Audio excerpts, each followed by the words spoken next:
بسم اللہ الرحمن الرحیم.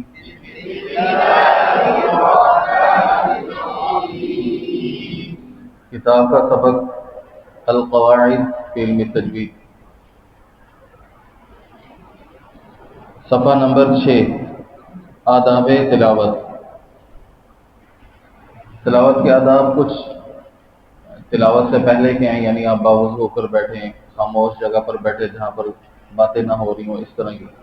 وہ کچھ تلاوت شروع کرنے کے آداب ہیں، یعنی آپ نے تلاوت سورت کے شروع سے کرنی ہے تو پھر تعوذ اور تسمیہ دونوں پڑھنی ہے، اور اگر سورت کے درمیان سے تلاوت کرنی ہے تو صرف تعوذ پڑھیں گے. تسمیہ میں اختیار ہے، بسم اللہ چاہے پڑھ لیں چاہے نہ پڑھیں، لیکن عام طور پر غلطی ہوتی ہے کہ ہم صرف بسم اللہ پڑھ کے شروع کر دیتے ہیں، تو یہ غلطی نہ کریں.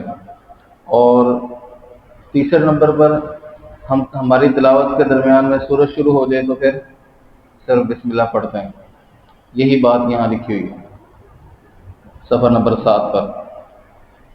سورۃ التوبہ کے شروع میں بسم اللہ نہیں ہے تو اس کو پڑھنا کس طرح ہے؟ یا تو آپ ملا کر پڑھ لیں، ان اللہ بکل شیء علیم براءۃ من اللہ، اس طرح ملا کر پڑھ لیں، یا آپ وقف کر لیں پھر آگے بسم اللہ کے بغیر پڑھ لیں، یا سکتہ کر کے پڑھ لیں. وقف کریں، سانس نہ توڑیں، آگے اسی طرح پڑھ لیں. صفحہ نمبر 8. لحن کی تعریف. لحن کہتے ہیں غلطی کو. لحن کسے کہتے ہیں؟ غلطی کو. اور غلطی تجوید کی اصطلاحی تعریف، تجوید کے خلاف پڑھنا. کوئی بھی تجوید کا رول آپ چھوڑ دیں تو وہ لحن کہلائے گا، غلطی کہلائے گی. اب غلطی دو طرح کی ہے. ایک غلطی وہ ہے جس سے معنی تبدیل ہو جاتا ہے، حرف تبدیل ہو جاتا ہے. اس طرح کی غلطی کرنا تو ظاہر سی بات ہے، گناہ ہے.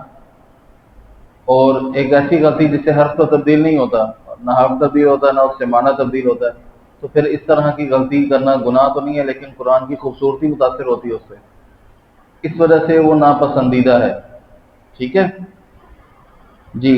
لحن جری، واضح اور بڑی غلطی کرنا، یعنی مخارج اور صفات لازمہ کو صحیح نہ پڑھنا. اب وہ 6 طرح کا ہے، وہ لکھا ہوا ہے، لیکن یہ غلطی کرنا کیا ہے؟ لحن جلی کا ارتکاب حرام ہے. بعض اوقات معنی میں خرابی کی وجہ سے نماز فاسد ہو جاتی ہے. لحن جلی کا پڑھنا اور سننا دونوں کا ایک حکم ہے. سننے والا بھی گناہ گار ہوتا ہے، تو غلط قرآن بھی نہیں سننا. ٹھیک ہے جی. لحن جلی کی صورت کیا؟ ایک حرکت کی جگہ دوسری حرکت پڑھ دینا. جیسے اہدینا کو کیا پڑھ دیا؟ اہدینا، یہ غلط ہے، زبر پڑھ دی.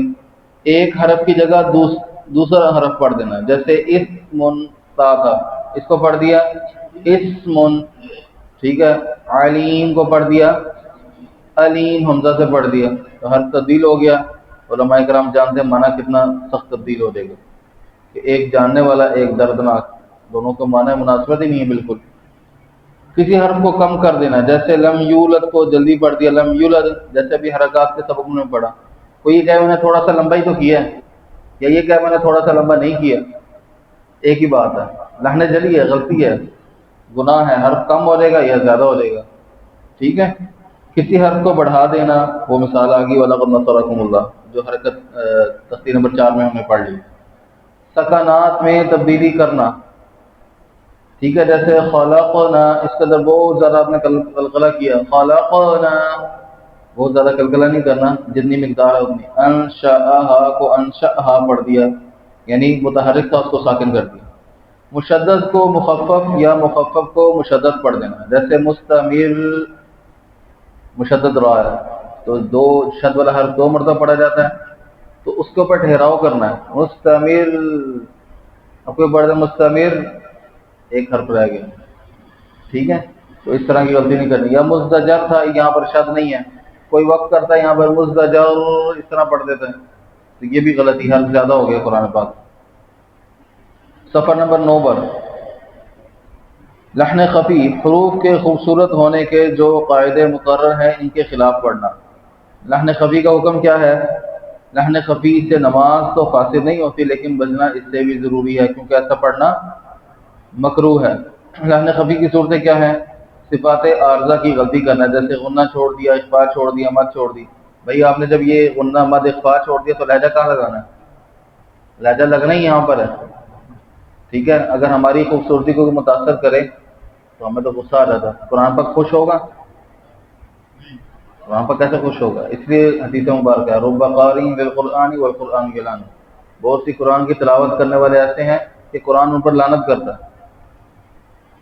تو اس طرح کی تلاوت نہیں کرنی، ٹھیک ہے. قرآن پاک کو اس کے مخارج، صفات اور اس کی صفات چاہے لازمہ ہو عارضہ ہو، سب کا خیال رکھ کے پڑھیں گے نا انشاءاللہ. اللہ پاک عمل کی توفیق دے.